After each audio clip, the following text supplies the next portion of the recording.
नमस्कार दोस्तों, स्वागत है आप सभी का आपके अपने YouTube चैनल पर जिसका नाम है लर्निंग टाइम। तो आज की इस क्लास में हम लोग आपसे चर्चा करेंगे संस्कृत शिक्षण शास्त्र के उन प्रश्नों को लेकर के जो कि आपके आने वाले एग्जाम के लिए बहुत ही ज़्यादा बेनिफिशियल साबित होंगे।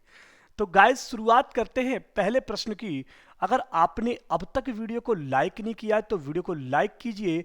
साथ ही साथ दोस्तों, अब तक आपने अगर चैनल को सब्सक्राइब नहीं किया तो चैनल को सब्सक्राइब कीजिए।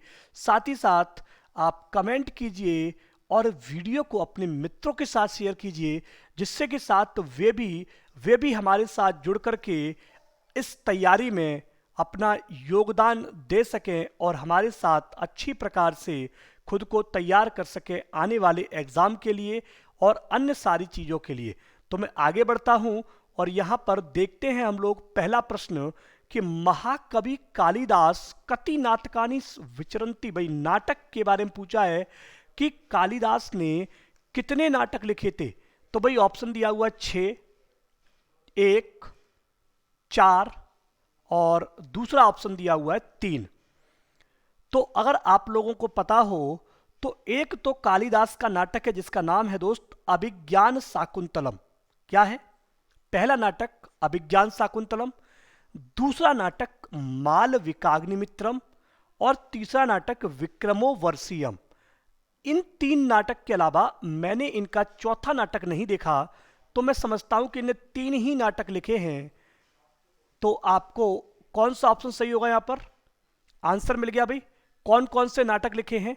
अभिज्ञान शाकुंतलम, मालविकाग्निमित्रम और विक्रमोर्वशीयम। और मैंने इसकी एक बहुत प्यारी सी ट्रिक भी बनाई है कि काली ने अभि और विक्रम के साथ माल चुराया। वीडियो लाइक कर दीजिएगा अगर अब तक आपने वीडियो लाइक नहीं किया है तो। अगला प्रश्न देखते हैं। यहां पर अगला प्रश्न क्या कहता है? अगला प्रश्न आपके सामने कहता है कि भाई चतुर्विंशति सहस्त्री संहिता इति नामना कतम काव्यम प्रसिद्धमस्ति। भाई चतुर्विंशति सहस्त्री संहिता के नाम से कौन सा काव्य प्रसिद्ध है? तो यह प्रश्न मैंने कई बार आपको कराया है। तो आपको ऑप्शन दिया हुआ भाई रामायण, महाभारत, मनुस्मृति और पुराणम। तो उत्तर क्या हो जाता है गाइस? उत्तर क्या हो जाएगा इसका? इसका सीधा सा उत्तर हो जाता है रामायणम। क्या हो जाएगा इसका सीधा सा उत्तर? रामायणम। रामायणम को ही दोस्तों चतुर्विंशति सहस्त्री संहिता के नाम से जाना जाता है। अगला प्रश्न देखने का प्रयास करते हैं। काफी अच्छा प्रश्न, और हम लोग देखते हैं अगला प्रश्न। अगला प्रश्न क्या है भाई कि संस्कृत शिक्षण जो है, ठीक है, उसमें आपका बृहत्त्रयी के नाम से कुछ चीज प्रसिद्ध थी। तो यहां पर प्रश्न क्या पूछा है कि बृहत्त्रयी काव्य नाम प्रणेतरय कव्य संति। भाई आपको इनमें से कौन सा कवि आपका बृहत्त्रयी के नाम से क्या है? समझ में आ गया? बताइए फटाफट से कि कौन सा बृहत्त्रयी के नाम से इनमें प्रसिद्ध है। आप सबने पढ़ा होगा, ठीक है भाई। मैं उत्तर बता देता हूं, ठीक। सही उत्तर क्या है भाई? भारवी। ए ऑप्शन, भारवी, माघ और श्रीहर्ष। ये दोस्तों आपके वे कवि हैं जो बृहत्त्रयी के अंतर्गत आते हैं। किसके अंतर्गत आते हैं? इनकी रचनाएं दोस्तों बृहत्त्रयी के अंतर्गत आती है। किसके अंतर्गत आती हैं? बृहत्त्रयी के अंतर्गत आती हैं। किसकी किसकी? भारवी, माघ और श्रीहर्ष। याद रहेगा? याद रहेगा? याद रहेगा? बताएं जल्दी से, फटाफट से कमेंट कीजिएगा। इस आप में से अभी बहुत के मन में कुछ प्रश्न चल रहे होंगे, वो प्रश्न फटाफट से पूछिए, फटाफट से पूछिए। मैं आपके उन्हीं प्रश्नों का जवाब दे देता हूं जो मन में आपके चल रहे हैं। कमेंट बॉक्स में कमेंट करो, फिर आपको मजा आएगा, ठीक है। फिर आपको वो चीज समझ में आएगी कि मैं क्यों कह रहा था बार बार आपसे कि भैया कुछ चल रहा है मन में तो पूछ लो, है ना। नहीं आ रहा मन में, आएगा। अभी नहीं आएगा, 2 दिन बाद आएगा। क्या आएगा वो भी बता देता हूं, ठीक है। मन में आपके क्या चलेगा कि बृहत्त्रयी के अंतर्गत कवि जो आए, सर ने वो बता दिया, है ना। सर ने वो कवि बता दिए जो बृहत्त्रयी के अंतर्गत आए, लेकिन उनकी रचनाएं नहीं बताई। तो आप कमेंट बॉक्स में कमेंट कीजिएगा, तो मैं आपको रचनाओं वाली वीडियोस अलग से प्रोवाइड कराऊंगा। आप, ठीक है। किसकी? रचना वाली वीडियोस आपको अलग से प्रोवाइड कराई जाएंगी। वो भी आपकी डिमांड पर। ठीक, थोड़ी बहुत डिमांड करना सीख लो, कुछ हो सकता है कुछ नया निकल आए, है ना। चलिए तो आगे चलते हैं। यहाँ पर आगे ओहो, हाँ आगे है आपके सामने उपमा कालिदासस्य भारवे अर्थ गौरवम।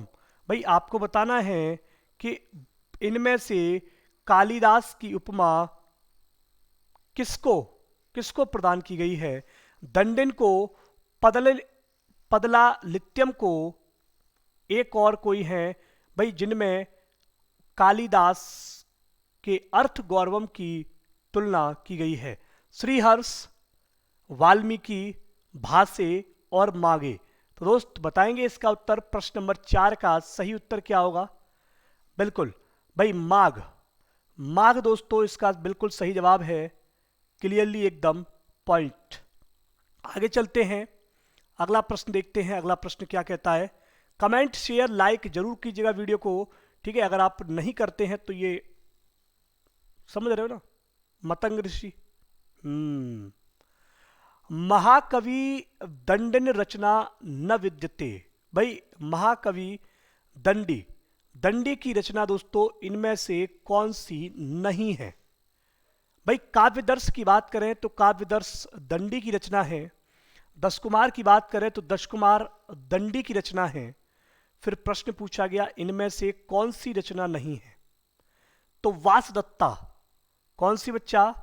वासदत्ता, यह आपकी दंडी की रचना नहीं है। वासदत्ता अगर आपको याद हो तो मैंने आपको वादा किया हुआ है, आप डिमांड करेंगे तो आपको मिलेगा सुबंधु, ठीक है। मतलब आपको रचनाएं बताई जाएंगी, भाई कौन सी रचना किसने दी है, कैसे दी है, कब दी है ना, सारी चीज बताई जाएंगी। तो आप डिमांड करना मत भूलेगा। आप एक बार कमेंट बॉक्स में जरूर लिखिएगा कंप्लीट होने के बाद। संस्कृत शिक्षण शास्त्र समानी व आकृति हृदयान व मंत्राशस्य रिक्त स्थानम समुचित पदेन पूरयति।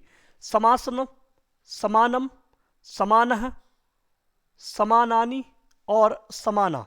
आपको बताना है समानी व आकृति, समानी व आकृति डैश हृदयानी व।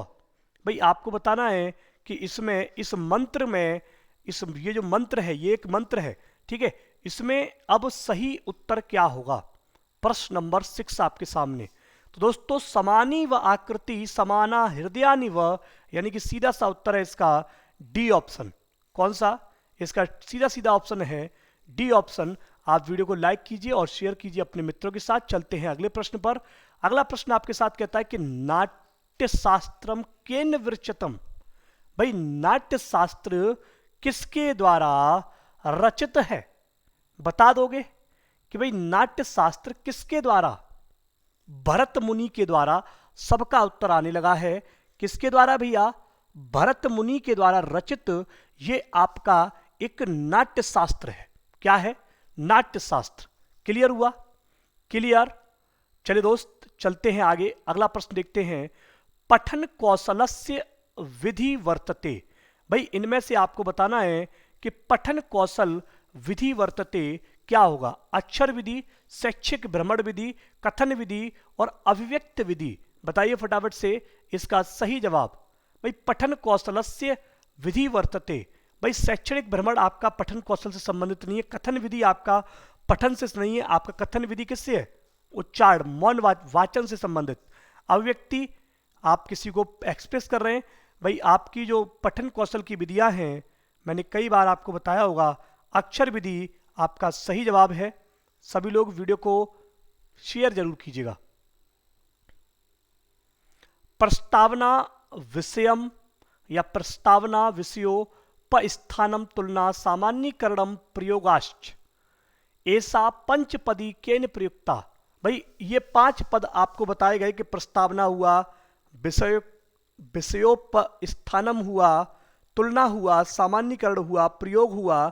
ये सारे पद किसमें बताए गए? तो दोस्तों पंचपदी प्रणाली हमने एक पढ़ी थी। क्या पढ़ी थी? पंचपदी प्रणाली हमने एक पढ़ी थी, जिसको हम लोग किस नाम से जानते हैं? हर्बर्ट के नाम से जानते हैं। हर्बर्टियन, हर्बर्टियन। क्लियर? आगे चलते दोस्त, अगला वाला देखते हैं। नेक्स्ट क्या है, अगला आपसे पूछा गया कि यस्मिन काव्य विदो शिक्षकः पूर्व शब्दानाम व्याख्या करोति। ठीक है भाई, शब्द की क्या करता है, व्याख्या करता है।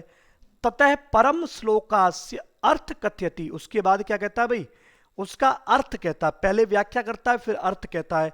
ठीक है, सह विधि केन नामना कथति, इस विधि को किस नाम से जाना जाता है। सीधा सा मतलब है, जब व्याख्या कर रहा है इसका तात्पर्य क्या है, व्याख्या विधि है। क्या है, व्याख्या विधि। तो आपका सही जवाब कौन सा होगा, कौन सा होगा, सी ऑप्शन। फटाफट से वीडियो को लाइक कीजिए और फटाफट से इसे अपने दोस्तों के साथ शेयर कीजिएगा। Thank you guys. आगे चलते हैं, अगला वाला प्रश्न देखते हैं। अगला प्रश्न आपसे क्या कहता है ना। मैं रुक गया था इसलिए मैंने अपनी वीडियो को हाइड कर दिया है ना। जब मैं रुक जाता हूं तो वीडियो को हाइड कर देता हूं। अगला प्रश्न, आचार्य भरतानुसार नाटक मंचनस्य शिक्षणम च प्रमुख उद्देश्यम भवति।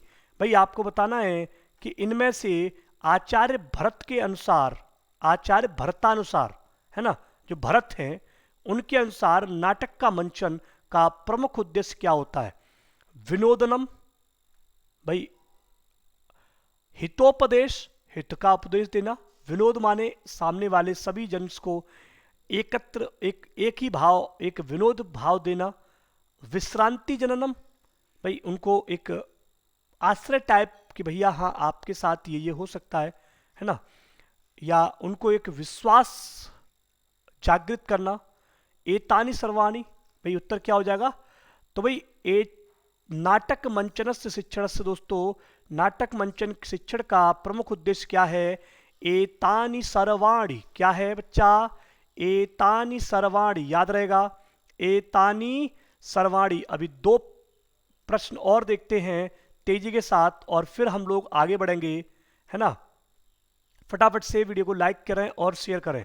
भाई व्याकरण अनुवाद विधि यस्मिन विदो स्थूलात सूक्ष्म प्रति, सरलात कठिनम प्रति, ज्ञातम अज्ञातम प्रति, विज्ञान मनोविज्ञानात विज्ञानम इति प्रति, विज्ञानम नियमानाम परिपालनम भवति। ऐसा विधि केन नापना प्रसिद्धा, मतलब इनमें से दोस्तों कौन सी विधि आपकी प्रसिद्ध होगी। नामना माने नापना नहीं है यहाँ पर, नामना। निम्न में से कौन सी विधि इन सब के लिए प्रसिद्ध है।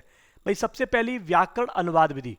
ठीक, सबसे पहली क्या है, वो एक व्याकरण अनुवाद विधि है जो स्थूल से सूक्ष्म की ओर, सरल से कठिन की ओर, ज्ञात से अज्ञात की ओर, मनोविज्ञान से तर्क की ओर, इन सभी मनोवैज्ञानिक नियम का पालन करती है, इन सभी मनोवैज्ञानिक विधि का पालन करती है।